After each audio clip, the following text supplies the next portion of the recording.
এমন আমল রয়েছে যে আমল করলে আল্লাহ তাআলা আপনাকে বিনা হিসাবে জান্নাত দিয়া দিবেন? কি আমল করলে বিনা হিসাবে জান্নাত পাওয়া যায়? দেখুন, জীবনের সব কর্মের হিসাব পুঙ্খানুপুঙ্খানুভাবে দিয়ে জান্নাতে যাবেন, এটা কখনোই সম্ভব হবে না। আল্লাহ তাআলা যাকে ধরবে, তোমার হিসাব দিয়ে তুমি জান্নাতে যাও, তার জান্নাতে যাওয়া হবে না, তার ঠিকানা জাহান্নাম, এটা নিশ্চিত। আল্লাহ তুমি আমাদের সবাইকে কবুল করো। আল্লাহুম্মা হাসিবনি হিসাবান ইয়াসীরা। কলিজাটা কেঁপে ওঠে। ওমর রাদিয়াল্লাহু তাআলা আনহু মাঝে মাঝে হাউমাউ করে কেঁদে ফেলতেন। অন্যান্য সাহাবায়ে কেরাম জিজ্ঞাসা করতেন, ও আমিরুল মুমিনিন, আপনি হাউমাউ করে কাঁদতেছেন কেন? আমিরুল মুমিনিন সাইয়্যিদিনা ওমর রাদিয়াল্লাহু তাআলা আনহু বলতেন, সাহাবায়ে কেরাম, কিয়ামতের ময়দানে আল্লাহ তাআলা যদি আমাকে জিজ্ঞাসা করে, ওমর তোমার জীবনের সমস্ত কর্মের হিসাব দিয়ে তারপর জান্নাতে যাও, তাহলে আমি উমর আটকে যাব।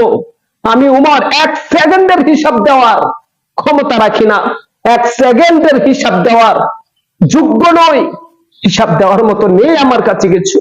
এই জন্য আমি কেঁদে ফেলি। আর আজ আমরা দিনের পর দিন যাচ্ছে ইবাদতহীন, দিনের পর দিন যাচ্ছে নামাজ কাজার মাধ্যমে প্রত্যেকটি সময় প্রতিটি মুহূর্ত আমাদের চলে যাচ্ছে বেখেয়ালি ভাবে, ইবাদতহীন ভাবে। সারা দিন যায়, সারা রাত যায়, আল্লাহ নামটি জবানে উচ্চারিত হয় না, আল্লাহ নামটি জবানে একবার আসে না, শুধু দুনিয়াবি কথা। আজ কিভাবে 1 লক্ষ টাকার মালিক হতে পারবো, আগামীতে 1 কোটি টাকার মালিক কিভাবে হতে পারবো, 10 বিঘা জমির মালিক আমি কিভাবে হতে পারবো, কিন্তু এই ধারণাই আমাদের নেই যে যেটা আজকে আমার ভাবতেছি আমি চলে যাই, সেটা আর আমার থাকবে না। আজকে আমি আপনি ভাবতেছি যে আমার ক্ষেত আমাকে ছাড়া চলবে না, আজকে আমি আপনি ভাবতেছি যে আমার সংসার আমাকে ছাড়া চলবে না, আজকে আমি আপনি ভাবতেছি আমার দোকান ব্যবসা আমাকে ছাড়া চলবে না, আজকে আমি আপনি ভাবতেছি আমার চাকরির মসনদ আমাকে ছাড়া চলবে না। কিন্তু একবারও কি এদিকে আপনি খেয়াল করেছেন যে জমির মালিক আজ আমি, এবং আমি এটা ভাবতেছি যে আমাকে ছাড়া এই চাষ হবে না, আমাকে ছাড়া এই জমি চাষ করার মতো কেউ নেই। কিন্তু একদিন এই জমির মালিক তো আমি ছিলাম না, আমার আগেও একজন এই জমির মালিক ছিল, সে নেই, সে না থাকাতে কিন্তু জমি পড়ে নেই, জমি চাষ হচ্ছে, আমার দ্বারা হচ্ছে। কিন্তু যে ব্যক্তি বলতো যে আমাকে ছাড়া এর চাষাবাদ হবে না, এই বলে নামাজ ছেড়ে দিত, সেই ব্যক্তিটি আজকে নেই। যারা ভাবতেছেন যে আমাকে ছাড়া আমার সংসার চলবে না, এই সংসার আমার আগেও আরেকজন হাল ধরেছিল, সেও এটাই ভাবতো যে আমাকে ছাড়া আমার সংসার চলবে না, সে যখন চলে গেছে আমার মাধ্যমে এই সংসার পরিচালিত হচ্ছে। কিন্তু আজকে যখন আমি চলে যাব, যেদিন আমি চলে যাব, আমার সংসার চালানেওয়ালা ঠিকই একজন বের হয়ে যাবে। আজকে আমি ভাবতেছি যে আমাকে ছাড়া আমার চাকরির চেয়ারটা চলবে না, এই ভেবে আল্লাহকে আমরা ভুলে গিয়েছি। কিন্তু আমার আগেও এই চেয়ারে আরেকজন ছিল, সে যখন চলে গিয়েছে, বিদায় নিয়েছে, সাথে সাথে তার চেয়ার কিন্তু খালি নেই, সেই চেয়ারে আমি যাই বসছি। আজকে আমি চলে যাই, সেই চেয়ারে ঠিক আরেকজন এসে বসে যাবে।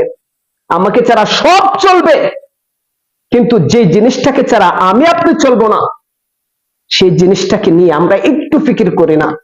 নামাজ ছাড়া আমি আপনি চলবে না, ইবাদত ছাড়া আমার আপনার জীবনে কোনো মূল্য নেই, সেই বিষয়টাকে আমি আপনি বিন্দু পরিমাণ গুরুত্ব দিচ্ছি না। আজকে আমরা সময়ের দিকে তাকাচ্ছি, নামাজের ক্ষেত্রে সময়ের দিকে তাকাচ্ছি, দিনের ক্ষেত্রে সময়ের দিকে তাকাচ্ছি, কোরআন তেলাওয়াতের ক্ষেত্রে। এই বিষয়ে আপনাদেরকে একটা টিপস যদি না দেই তাহলে নাই হবে। আসুন সেই টিপসটা আমরা জেনে নেই। দেখুন, আপনি ইবাদতের ক্ষেত্রে যদি আপনি সময়ের দিকে তাকান, দুনিয়ার ব্যস্ততা আপনাকে সেই সময় কখনোই বের করে দিবে না। অর্থাৎ আপনি পানির সম্মুখে যে যতই বলেন, এই পানি আমি তোমার ভিতরে প্রবেশ করব, আমাকে একটু জায়গা দাও, শুধু খালি এলাকার পুকুরে নয়, সমুদ্রের মাঝখানেও যদি আপনি চায় বলেন যে সমুদ্র, তোর ভিতরে তো অনেক পানি, তোর ভিতরে একটু আমি প্রবেশ করব, হ্যাঁ আমাকে একটু জায়গা করে দাও, দিনের পর দিন কেন, মাসের পর মাস কেন, বছরের পর বছর কেন, যুগের পর যুগ কেন, সারা জীবনও যদি আপনি কাটায় দেন, এরপরেও চিল্লান, এরপরেও এই পানি আপনাকে নামার মতো জায়গা করে দেবে না। আর পানির কাছে জায়গা না চেয়ে আপনি যদি পানির ভিতরে নেমে যান, ঠিকই আপনাকে রাখার মতো জায়গা পানির ভিতরে হয়ে যাবে।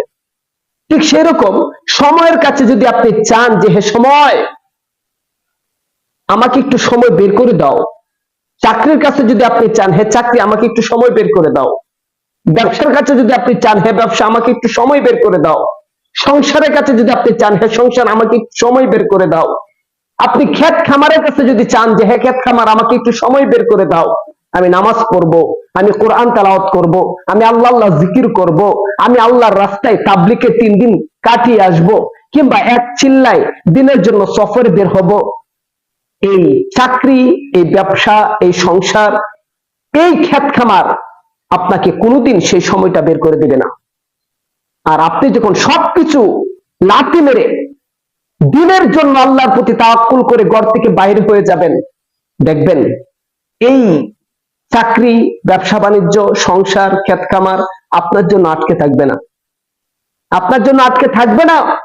আপনি ক্ষুদ্র জ্ঞানে সেটা চিন্তা করবেন, আপনার জন্য কিছুই আটকে থাকবে না, সবকিছুই আগের চেয়েও ভালোভাবে চলবে।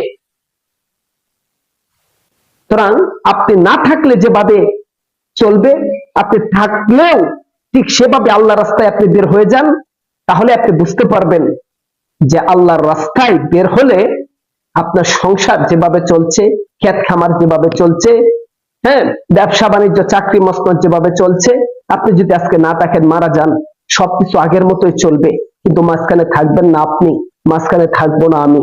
সুতরাং মৃত্যুর উপরে আল্লাহ তাআলার কাছে হিসাব না দিয়ে যদি জান্নাতে যেতে চান, বিনা হিসাবে যদি জান্নাতে যেতে চান, তাহলে যে আমলগুলো আপনার কন্টিনিউ, প্রতিনিয়ত করা অত্যন্ত জরুরি, সে আমলটি হলো ইন্নামা ইউওয়াফাস সাবিরুনা আজরাহুম বিগাইরি হিসাব। আল্লাহ তাআলা বলেন, বিনা হিসাবে আমি তাদেরকেই জান্নাতে পাঠাবো, বিনা হিসাবে আমি তাদেরকে জান্নাতটি দান করে দেব যারা দুনিয়ার জমিনে ধৈর্য এবং সবর করেছে। ধৈর্য সবর সেটা বিশাল একটা জিনিস, সেটা মাসের পর মাস ট্রেনিং এর মাধ্যমেও কেউ দিলের ভিতরে ঢুকাইতে পারে না। আর কেউ এমন রয়েছে যারা ধৈর্য সবর তাদের ভিতরে অতি অল্প সময়ে নিয়ে আসতে পারে, এটা মনের বিষয়।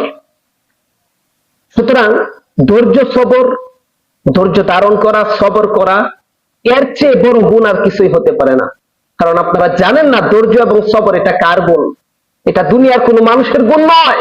ধৈর্য এবং সবর স্বয়ং আল্লাহ তাআলার গুণ।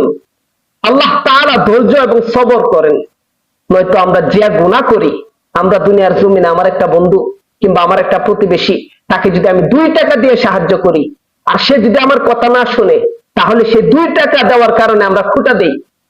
আর আল্লাহ তাআলা 24টা ঘন্টা তার নাজ নিয়ামতে আমাদেরকে ডুবিয়ে রেখেছেন, না দিচ্ছেন। এই যে সুন্দর 2টা হাত দিয়েছেন, যার একটা হাত নাই সে জানে হাতের কত দাম।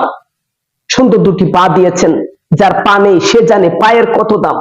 আল্লাহ তাআলা আমাদের জবান দিয়েছেন, যার জবান নাই সে জানে জবানের কত দাম। আল্লাহ তাআলা আমাদের চোখের দৃষ্টি শক্তি দিয়েছেন, যার দৃষ্টি শক্তি নেই সে জানে চোখের পাওয়া জ্যোতির কত দাম।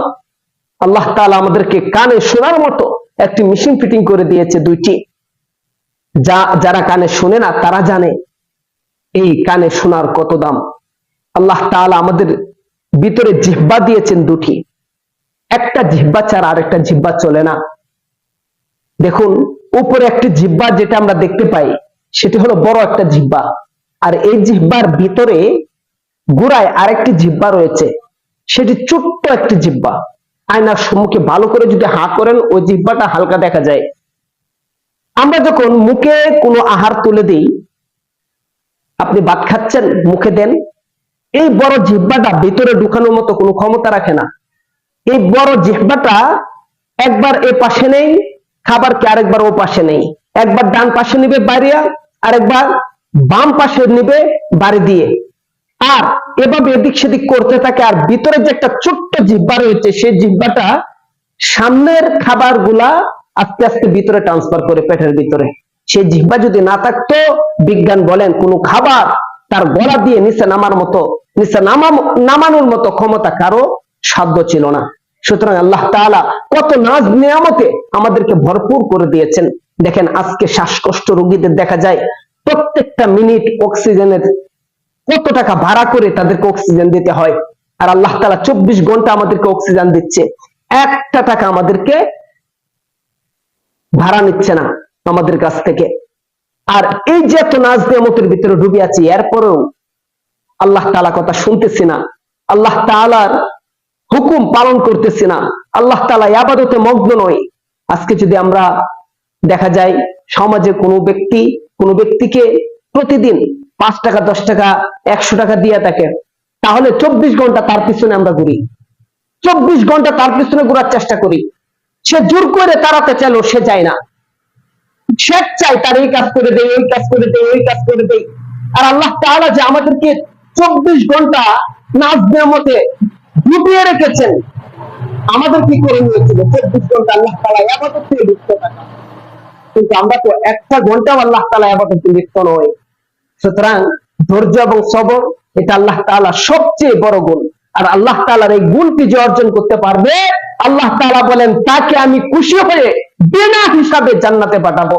এবং সেই জান্নাতটা পাওয়ার জন্য একটি দোয়া সব সময় পড়ব, সেটি হলো আল্লাহুম্মা হাসিবনি হিসাবান ইয়াসীরা, আল্লাহুম্মা হাসিবনি হিসাবান ইয়াসীরা, আল্লাহ আমাকে বিনা হিসাবে জান্নাত দান করো। এই দোয়াটি বেশি বেশি পড়বো এবং সাথে সাথে ধৈর্য এবং সবর ধারণ করব।